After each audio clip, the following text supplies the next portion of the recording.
feel very called to become a member of the Catholic Church. Love the Catholic Church. It's just the best place to be.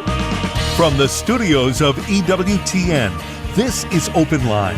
In North America, call toll-free 1-800-585-9396. That's 1-800-585-9396. Outside North America, call 1-205-271-2985. You can also send an email to openline@ewtn.com. A tremendous Tuesday to each and every one of you. Thanks so much for taking a little time out of your Tuesday to join us here on EWTN's Open Line.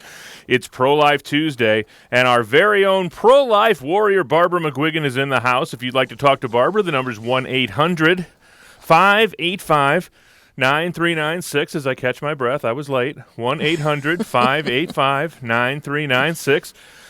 Toll free. Anywhere in North America. If you're outside the United States and Canada, you can talk to Barbara, too. Your number is country code 1-205-271-2985.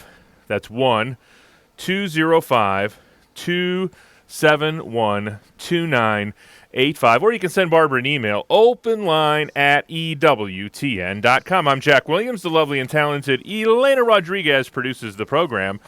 And your call screener, Mr. Matt Gubensky, Jeff Burson handling our social media endeavors.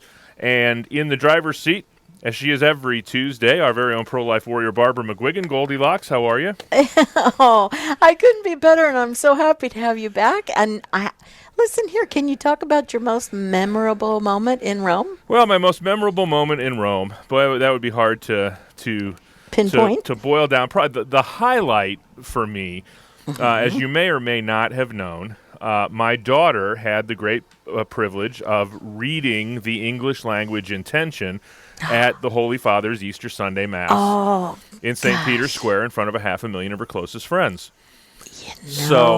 Wow. So we had a rehearsal on Saturday, right? Saturday morning, and anybody who's watched liturgies from the Vatican in the last 7 or 8 years. You'll notice that the same guy is always over Pope Francis's left shoulder. Yep, tall guy. He's tall. Yeah, tall with gray hair and glasses. Yep. Mm-hmm. That's Monsignor Marini. And okay. He is in charge of all the papal liturgies. And so there are about 6 or 7 masters of ceremonies that are responsible for various aspects of the liturgy, and he's responsible for the whole thing. And he has spoken about his love of the liturgy and certain aspects of it, and has written very eloquently on it. And he's kind of a hero of mine, to be frank with you. And we had an opportunity to actually spend a few minutes, just Katie and I, with Monsignor Marini, got our picture taken. So that was kind of a highlight. But really probably the most memorable moment, and this, again, as you may or may not know, from the moment I met my dear wife, Susie, her favorite liturgy has always been the Mass of the Lord's Supper on Holy Thursday. Always.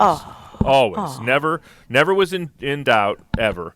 Well, the first anniversary of her passing fell on Holy Thursday this year. Oh, and we had actually purchased at a Catholic high school auction many years ago, we had actually purchased the use of the papal nuncio to Malaysia's apartment in Rome. He's a graduate of the Catholic high school here in Birmingham, and we just had never made it happen. So we went over there. We were able to do that. We had a little tour on the morning of Holy Thursday, and there were no papal liturgies Holy Thursday evening. So we had the afternoon free, so we were going to climb to the top of the dome at St. Peter's, which we did. And as we're waiting in line, there's kind of a little alleyway or an outdoor corridor between St. Peter's and the Sistine Chapel, and that's where the line forms, and that's where you buy your tickets to go climb to the top of the dome of St. Peter's. And we're standing there in line and not doing much of anything but killing time, and I just happened to look to my right, and on the wall right next to us is a beautiful, probably 4 foot by 4 foot mosaic of Christ washing the disciples' feet. Yeah, so Nothing happens by chance. Oh, I know. There are Yeah, no it was amazing. coincidences. Yeah, with absolutely Arcad. amazing. But we had a fabulous time. Wow. And Gosh. thanks for asking. That was very nice of you. So I'm late, Barbara. What are we doing? You know what? Emily's been trying to get in for a long time, Emily. So Okay, well, let's why go don't we the go to phones her then. first? Absolutely. Emily's in the great state of South Carolina. She's listening to Catholic radio in South Carolina. Emily, thanks for holding. You're on with Barbara. Hi, Emily. Barbara. Sorry you've had a hard time getting in. What can I do to help? That's okay, and I want to give my sympathy. I did not know he lost his wife. Oh, Give my deep sympathy Well, for thank that. you, Emily. I appreciate that. You're welcome. I've been wondering, they have this 20-week line where they say babies feel no pain till 20 weeks. What if a woman has been told she's due a certain date, but they're off by a couple of weeks? You know, This happens. Of course. It like if they miscalculate. But you know what, Emily? They are now, and I wish I had it right in front of me, but I just read a few days ago where, and it's something that I always believed because the cortex of the brain does not need to be developed in an unborn child in order for that child to feel pain. I was always taught that the nociceptors, they call them, on the skin will register pain. So these early abortions that are, like 8 weeks, 10 weeks, that little child can feel pain. And I just read it again, and this was only a few days ago. I wish I had put it right in front of me because that's what we know now from these little kids, that they suffer pain. I mean, it is so sorrowful to think you've miscalculated, so you're really 20 weeks, not 18 weeks. Like that. Well, so you go in there and say you're 18 weeks, but you're really 20, maybe 21 weeks. Well, actually, and yes, of course, and then you push that back to 8 weeks. 6 to 8 weeks is what we always were taught. 6 to 8 weeks after conception, the baby can feel pain. See, we learn more and more, and then because of all the fetology and everything that we have, but and also just recently, there's a wonderful article. It's very involved. It's called The Moral Turn by Hadley Arkes, Arkes. Great professor, lawyer. And it's on First Things. And he breaks down the book, The Morality of Abortion, where they trace the fetus and the embryo back stage by stage, pointing out certain markers. Between the 18th and 20th weeks of pregnancy, that's what you're talking about, the fetal heartbeat can be heard with a simple stethoscope. We know now that the fetal heartbeat can be picked up with a Doppler device as early as the 6th or 7th week of pregnancy, which could possibly be why we're really being able to identify the nociceptors on the skin. Then at 12 weeks, the structure of the brain is complete. At this point, fingerprints and the bottom of the feet, and palm lines are unique and there for life. And no one else will ever be able to duplicate those things. And then at the 9th or 10th weeks, there are local reflexes of swallowing or squinting.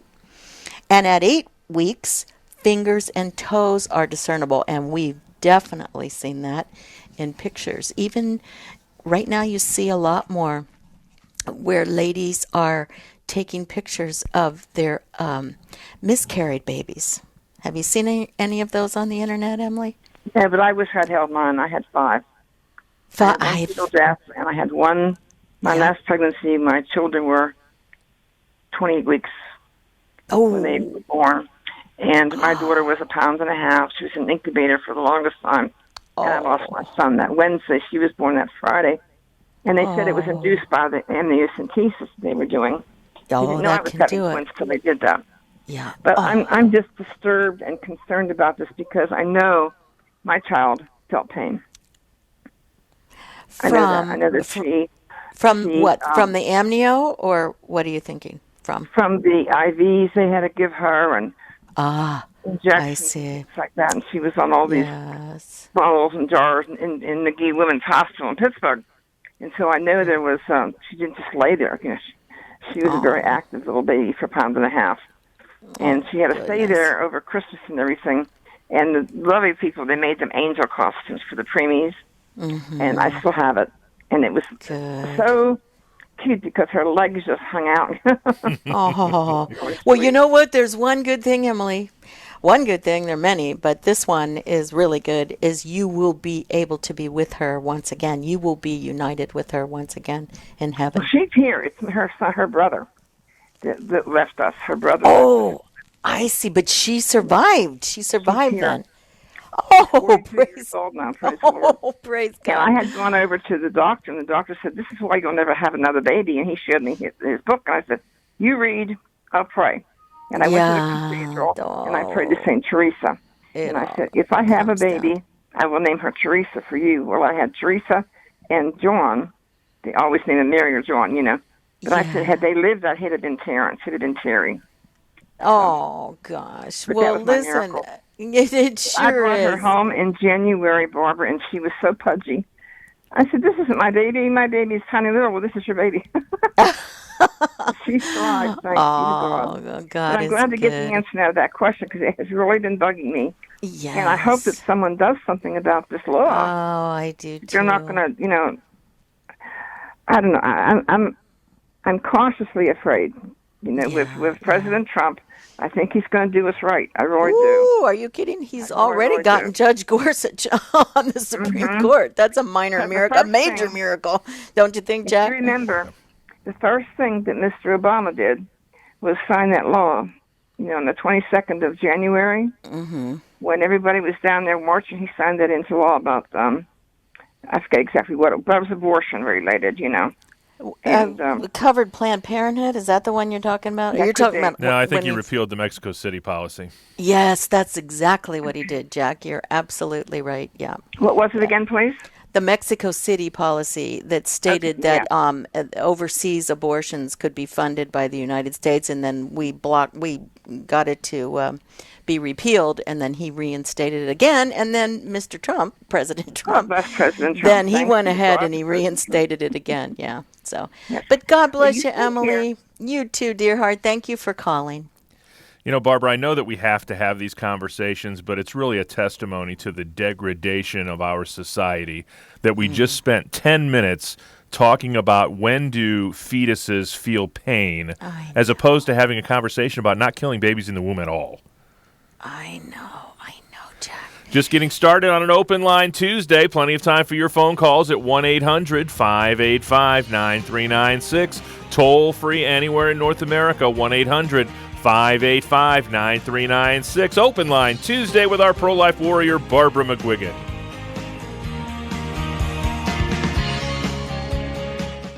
I invite people to tune in to Women of Grace Live if they want to be encouraged, if they want to be instructed, if they want to be inspired. These opportunities present themselves not only through what we have to share on the air, but through the many calls that come in through our listeners. I am always amazed at how my own faith is edified through what our listeners share with us. I'm Janet Benkovic, inviting you to join me weekday mornings at 11 Eastern for Women of Grace on the EWTN Global Catholic Radio Network. Podcasting is an easy way to automatically receive your favorite EWTN programs on your mobile device. Visit EWTN.com/podcast and enjoy your favorite EWTN shows on your mobile phone right now. Dr. Ray Guarendi. When I've had enough. I ask parents, when do you decide to discipline? One of the most common answers is, when I've had enough. If discipline is designed to teach, then we need to discipline before we've had enough. We need to discipline because the behavior's wrong, not because emotionally it's pushed us to our edge. Besides, when you get to when you've had enough, you're much more likely to yell and scream and say things that you have to go to confession for. So, the suggestion is discipline out of principle, not emotion. Principle means because it needs discipline, and I'm going to do it when I'm calm. Emotion means I'm going to be moved to do it just because I'm mad. Hi, this is Anna Mitchell, host of the Sunrise Morning Show. This is Jeanette DeMello, host of Register Radio. This is Doug Keck, EWTN President and Chief Operating Officer. Thanks for listening to the EWTN Global Catholic Radio Network. This is Open Line on the EWTN Global Catholic Radio Network. If you have a question or comment, call 1-800-585-9396. Outside North America, call 1-205-271-2985 or send an email to openline@ewtn.com. Hey, we are totally excited to welcome another new station, now part of the EWTN radio family. Hello to everybody listening on FM 89.5 KBPG, serving Montevideo, Minnesota. Congratulations to Steve and his hardworking team at our longtime affiliate, Real Presence Radio. KBPG is their 16th radio station. Again, welcome to all new listeners now hearing us on FM 89.5 KBPG, serving Montevideo, Minnesota, the newest member of the EWTN radio family. Back to the phones we go. You're number one in Bolivia, Barbara. In La Paz, Bolivia, Pilar is listening at on the EWTN app. Pilar, you're on with Barbara McGuigan. Awesome. Hello, Pilar. Hi, how are you? I've been listening to you for almost a month, and I cannot get, I work and I just have the radio on, and I love your show. And I never had a question, and I love the questions that you have. So I have a friend who's pro-life, and he has a pro-life movement. She has a clinic here that helps women. And not only she helps them to not have the abortion, but she helps them after, because usually these are poor people that they don't have means of being able to raise these kids. Sure. And she's really good. And I was talking to her the other day, and I work at a school, a Catholic school, and the mayor's office has offered free HPV vaccine. So we had through WhatsApp, the director says that they're not going to accept it. And I was wondering, because I used to work at healthcare, and I know that saves lives. I know that it saves lives, and it's a fact that most of the youth don't take care of themselves. So how are we to stand on this, being Catholic? Terrific question, Pilar. Support it or not? Mm-hmm. It's a great question. You're talking about HPV, the human papilloma virus. Yes. And yes. Not only, it may save a few lives, but it also takes a few lives as well. There is a risk factor involved. And what I would like you to do is go to a website called Children of God for Life. Do you have a pen? It would be COG. For FOR, spell it out, LIFE.org, Children of God for Life. And just put that in the search, HPV, and you will see all the consequences. Little girls have died from human papillomas virus vaccines. So, and the reason that they have a problem with it, a lot of people, is because you're taking I think they start at 11 or 12, something like that, to give the vaccine. It has totally altered lives. I don't have all this material right in front of me at the moment. We've talked about this before on Open Line in depth, but I would recommend this website, because what it says to so many of these kids is, we know that you are not capable of being pure. We know that. So we're going to make sure you get this vaccine before you even think about trying to become sexually involved. And we're going to give you this vaccine. What does that say to the child? My goodness. We have to lift these kids up. We have to have high expectations for them. The church even does, for Pete's sake, has high expectations for all of us. The church wants heroic sanctity from us. And so, this is what we have to instill in our kids. Not that you're with the crowd, they're a bunch of moral mutants, blah, blah, blah. Not that you full on say this. I'm not saying that. But it's implied. It's implied. So go to Children of God for Life. You'll see all the statistics on this. You will read some of the saddest stories. And also just put that into your search as well. Just HPV for life. No, just human papillomas virus vaccine. Put that in the search. And other websites will come up, because for some of the young women that have died from this, their parents have put on testimonies and things like that against the vaccine. Okay, Pilar? Thank you. Just a note, maybe I'm thinking that why the state is doing this, because the number one cancer in Bolivia is uterus cancer. Well, of course, because maybe that would be the reason why. That's what happens with sexually active people. That's a given. That is a given. Yeah. Human papillomavirus is a very prominent sexually transmitted disease. And left untreated leads almost in every case to cervical cancer for sure. Exactly. That's why we see such an uptick in uterine cancer and cervical cancer and birth control pills with breast cancer. You see what I mean? This is why they got to be taught how to be pure in mind, heart, and body, and not just how to be pure, but why to be pure. Why? God bless you, Pilar. We appreciate the phone call there in Bolivia. Sorry to cut you off, Barbara. Next stop for us is Carlsbad, California. Regina's in Carlsbad, listening on Sirius XM Channel 130. Regina, thanks for holding. You're on with Barbara. Hi, Regina. Hi, Barbara. Thank you for taking my call. Sure. I have an unusual question. I have to say I've never heard it before. So my husband approached me and asked me if I would help him to find out if there is a ministry or a means of being a part of an organization that buries babies that have been aborted. And I have to say it's been, it seems like there's not a lot of information out there. I called, I'm sure you're familiar with Culture of Life Family Services in San Diego. Yes, with sure. Dr. Delgado. And, yes. They directed me, and I thought of this too. I called Catholic Answers. I talked to, it was just lovely, Carlo Broussard. Oh, yes. A message, and just these beautiful, wonderful people. They're doing these great things in the church, trying to be helpful, but even they didn't really know. So I told my husband, well, I'm going to call Barbara. And see. I know it seems to be an unusual question, and there's complexities, and I'm a little nervous, so I'll stop talking in a little bit, but because the children aren't baptized, I don't know what the church's stance is on it or what priest's stances are on it. So anyways, I think I'll be quiet and let you tell me what you know. You know, I don't know much, but I do know of people in the past that would go into the dumpsters behind an abortion clinic. And this is where they got all the babies.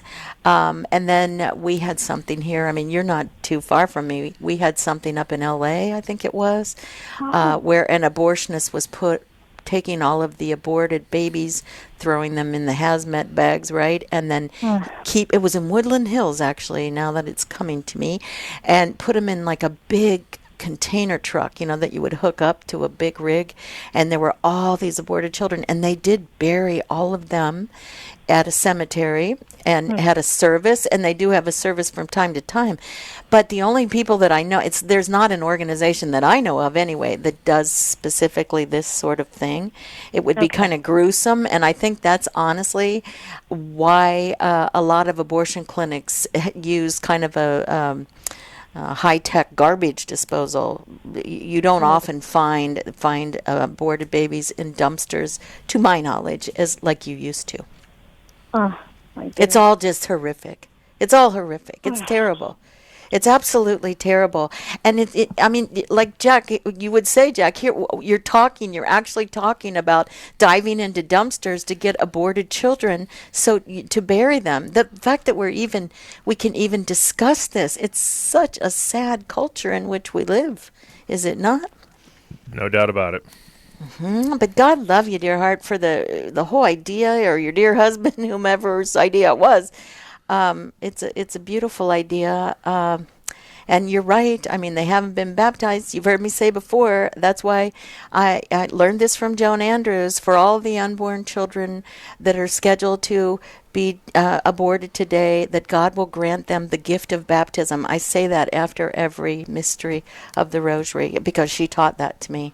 So it's something that you can also say. God knows how much we love them, and only He knows how much He loves them. We can only guesstimate how much He loves them. Maybe someday you'll be interviewing Regina on The Good Fight as she tells you about her ministry to take care of these little ones. Thanks so much, Regina, for the phone call. We really appreciate it. Our toll-free number here is 1-800-585-9396. It's toll-free anywhere in North America, 1-800-585-9396. If you're outside the United States and Canada, we'd love to hear from you. Your number is 1-205-271-2985. Our pro-life warrior, Barbara McGuigan, is in the house. EWTN's Open Line Tuesday.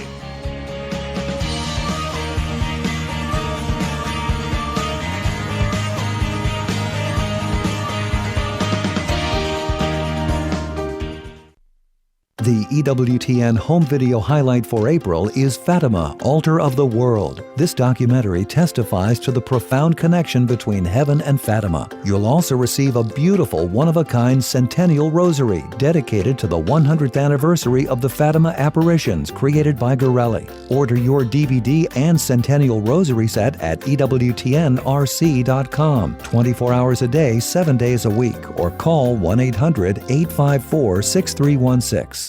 All the saints have one thing in common: a deep faith in God, lived out in their daily lives. Transform how you live your faith with our Journey to God by Father Maurice Imilou. Through a combination of storytelling, theology, and practicality, Father Imilou examines the nature of faith and what it means to grow closer to God. Our Journey to God. New from EWTN Publishing and available at EWTNRC.com.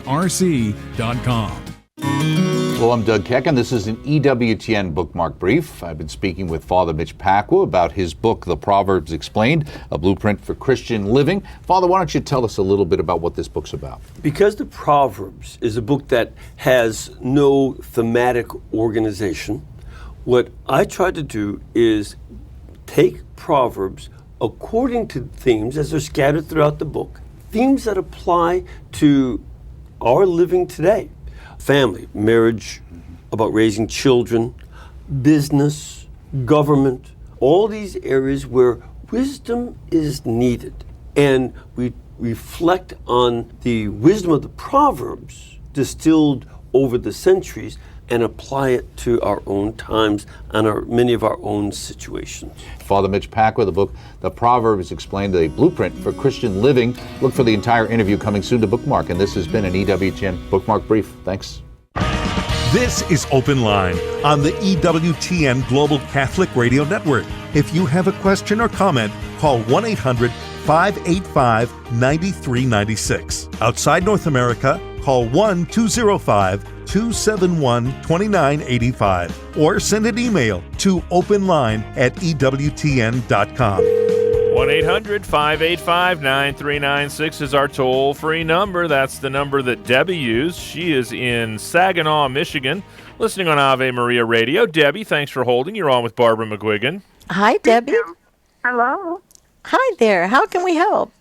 I just wanted to tell the lady that just called, one of the phone calls she could make, especially in California, there's an organization called Catholic Management Services, and they manage cemeteries, and they do that type of outreach. If they don't know somebody in her area, they may be able to contact, or they may be able to give her some contact.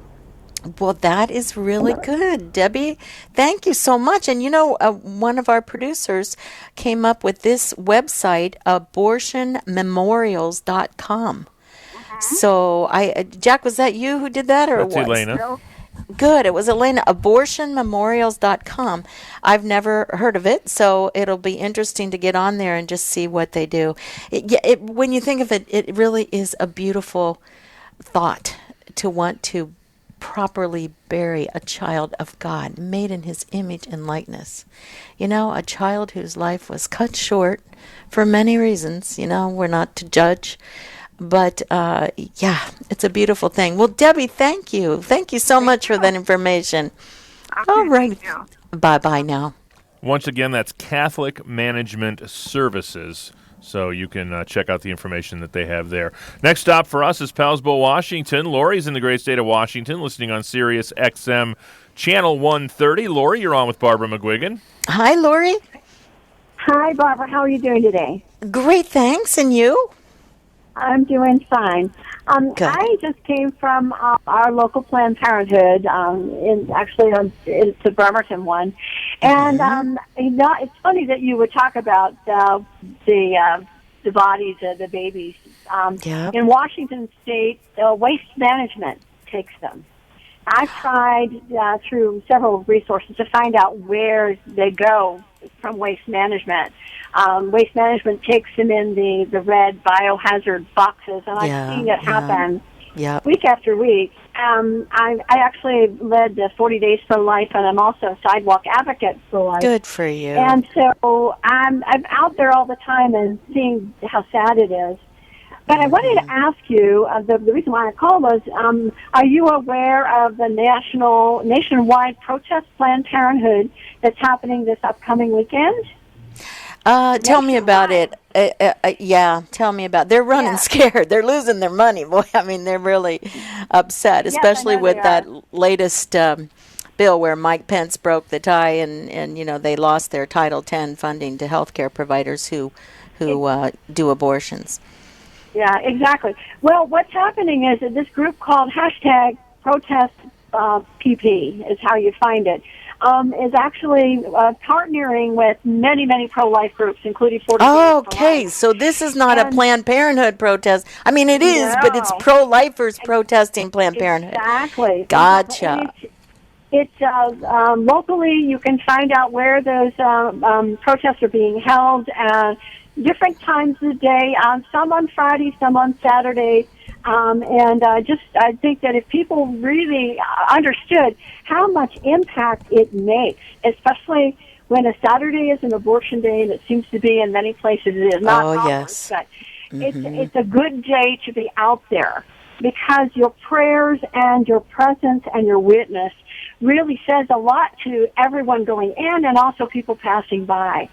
One of the good things I want to tell you that's really, I was there with a young gal who had just started doing the sidewalk advocacy with me, and she actually was saying, "Wow, there's so many people who are waving today," and it actually seems much more awareness in our community. And unfortunately, the state of Washington always gets 100% rating from NARAL and NAF, so you know who they are. So anyway, I just want to let people know that what we're doing is working. And so don't lose heart. God is sending His Holy Spirit and blessing us all who are out there. So don't get discouraged. Be encouraged, because we know we're doing the right thing. Exactly. And so God bless you, Barbara, for all that you do. I met you a long time ago. I met you up in Mount Vernon about year 2000, I think. When you were just talking about chastity. And it's wonderful that we actually are having people on Catholic radio who are talking about this. Yes, it's very sad that we've gotten to where he is, but I think we're seeing the end. I think the end is in sight. I think really God is going to prevail. Surely He will. In His own timing, He definitely will. Lori, you're a blessing. God bless you, dear heart. Thank you for calling the show. Bless you and all of your staff and everyone and thank you to everyone that's working for pro-life. Everyone. Amen to that. It's just wonderful. So it is. Well, amen. Thank you for letting me talk to you today. Bye. Of course. God bless you.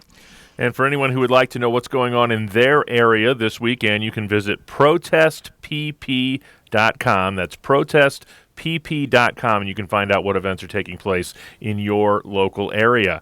A local area I wouldn't mind being in right now, Honolulu, Hawaii. Paul is in Honolulu, listening at EWTN.com. Paul, you're on with Barbara. Hi, Paul. Hey, Barbara. My question concerns Donald Trump. What, on the pro-life front, what has he done to empower women?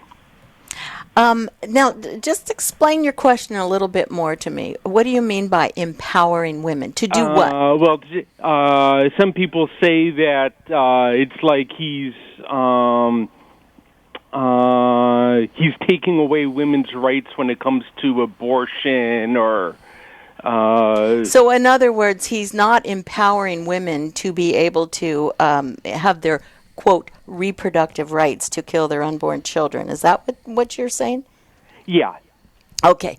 Well, of course not, because he's pro-life. Yeah. See? Yeah, very much so. Very much so. What he has done, though, is an incredible thing, and I don't think lots of folks, because you don't hear too much about it, but he appointed, in order to take the place of Justice Scalia, he appointed Justice Gorsuch onto the Supreme Court. This is huge.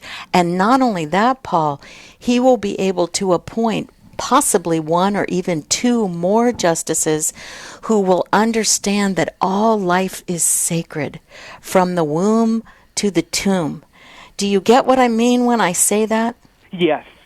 And I personally, and I've even made the argument to people that a fetus, a zygote, has a unique genetic code. They are a unique person. Yes. And they'll try to say, well, compared to an amoeba. An amoeba is not a human being. No. And it would never, if you took some of the cells from an amoeba, it would never come up as a human being under a microscope. That's absolutely true. But when you consider that the heartbeat begins between the 18th and 25th day, that the entire nervous system is laid down by the 20th day after conception, at 42 days the skeleton is complete and reflexes are present. Electrical brain waves have been recorded as early as 43 days. And you know what about the brain waves? They can actually pick up dream patterns on the brain waves, Paul. Dream patterns. Now, we don't know what these little babies dream. God does. He knows. So, but they're dreaming. And what we do know is if a person can dream, they can think.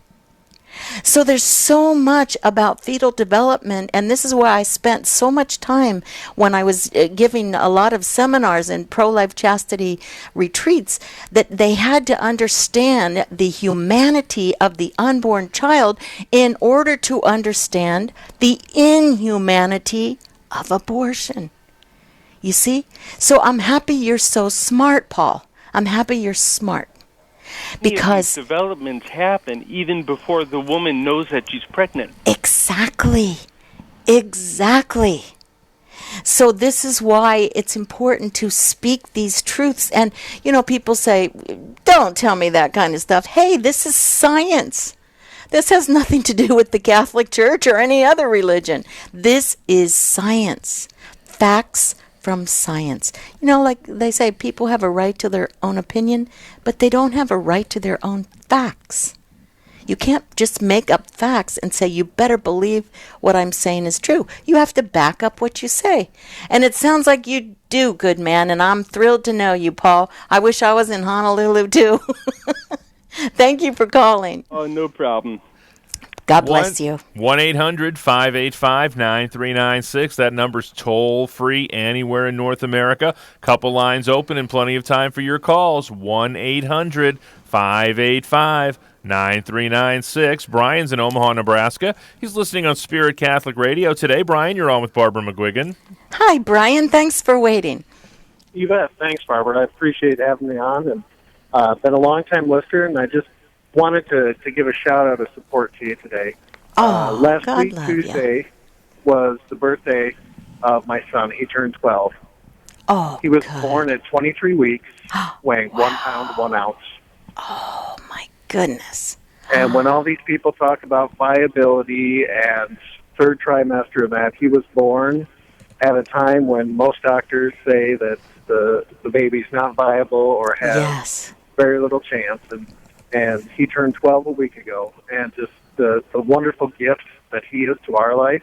Yes. And with the whole pro-life movement, we were blessed on both ends of that, because my father was terminally ill when my son was born. And we brought Jackson home, and 3 weeks later, my dad passed away. We were able to have Jackson's reaffirmation of his baptism in Dad's hospice room.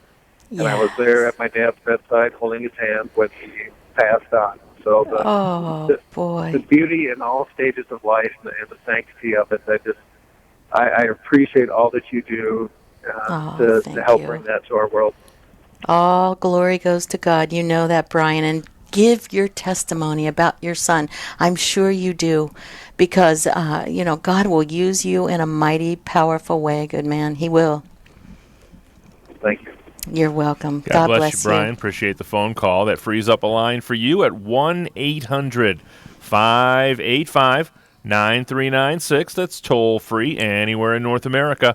1-800-585-9396. If you're outside the United States and Canada, we'd love to hear from you. Your number is country code 1-205-271-2985. Michelle's in the great state of Louisiana, listening on the Almighty's 690 in New Orleans. Michelle, you're on with Barbara McGuigan.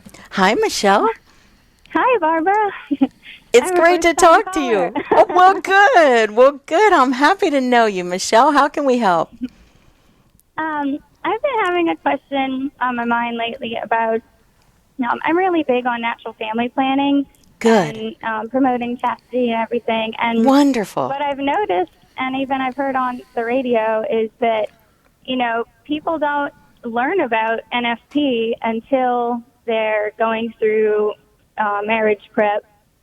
And then so many people just don't end up using it because they just don't know the whole story with theology of the body and chastity and NFP and what the church's teachings are about sex within marriage and how, every intimate act should lead directly to uncontracted intercourse and everything like that. So, just what can we do more in the church to teach, the youth about NFP and, God's actual plan and the church teachings for sex and marriage? Well, yeah, that's a very good question, and I've been asked that more than a few times, to be honest.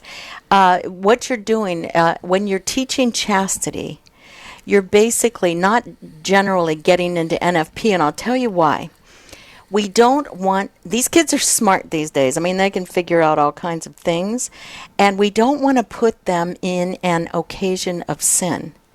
By teaching them, making them competent in natural family planning, I've been advised, is not a good idea because it gives them, it could put them in an occasion of sin. But it's not bad to talk about the fact that God does have a way to naturally plan your children as a husband and wife when you have a good, serious reason to space your children or even to decide that your family is complete. Okay, and that would be when we would talk about natural family planning. I do know that there are certain places where they teach it to their seniors in Catholic high schools. They will teach it to the seniors, but very, very carefully. Because I know, too, there's someone, a doctor, I can't think of her name right now, but she wrote up a whole course about getting all of these kids to chart and everything like that. And it just makes me leery about that because of making them competent in it when they would use it to prevent pregnancy. It's just not a good idea. Do you see what I'm getting at? Do you understand? Yeah, I do. And I don't necessarily think that we should teach them in depth how to use it. Right, okay. Teach them about that there is such a thing. That it exists and this is God's teaching within marriage. I think Amen. I think it just helps answer, the youth are always like, well, if we can't have sex, what can we do, Oh, I know. They always say that. Or because we have desires like we have, why did God put them there? And I always say because your whole person is getting ready to be an instrument of life and love.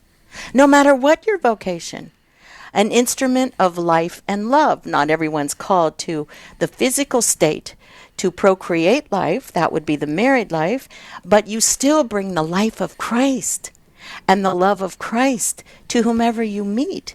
Nothing happens by chance. Every single person that crosses our path is ordained by God to cross our path.